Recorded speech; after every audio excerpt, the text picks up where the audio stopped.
So what we did is we worked with Nixie's and IDOS Montreal to bring real-time ray-traced shadows to Shadow of the Tomb Raider. It's perfect.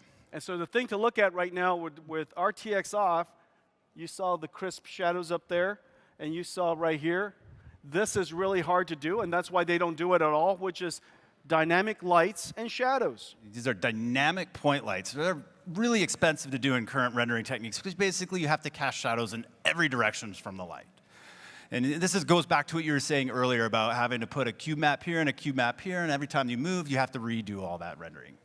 So let's put RTX to the test and have it just do it for us. Aww.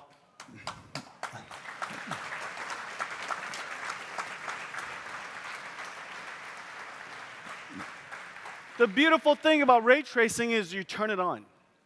You know, when you turn on the light, it just does the right thing physically. And because we're tracing these rays physically, it should perform according to what we expect.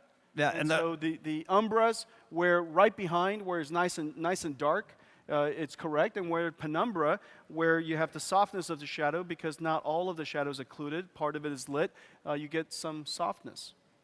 Yeah. Off and on. Wow. Now let's take you to, you were talking about some of those area lights earlier. You want to look at some examples of those? Yeah.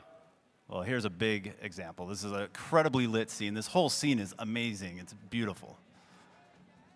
And so what we have here is we have two cone lights and two area lights. Those area lights are basically rectangular shapes, the neon lights above the stage. And what you notice is the shadows below are hard, like you keep talking. And this is state-of-the-art for real-time graphics right now. And I got to say that because the guys are sitting right next to me who made those shadows. And they are, Brett, this is the best we have right now. And they look beautiful. Yeah, they look great. Until now. And the way that's simulated, those area lights are simulated essentially as a couple of point lights. And that's why you see such hard shadows. Exactly. But if you simulate the area lights like area lights, because we ray traced it, and independent of where the rays bounced around, eventually, if it were to hit some part of that area light, it gets lit. And so ray tracing is a much more cost-effective, in fact, however, very difficult to do, way of doing area lights. And let's turn this on and take a look. So you get the nice blend of the color and the light. Isn't that beautiful, guys?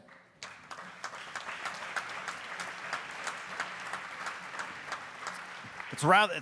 And we can do whatever we like. We could add more area lights. We could add more spotlights. You can mix it all together without trying to fidget with it, without trying to figure out what is the definition of right. Right just looks right.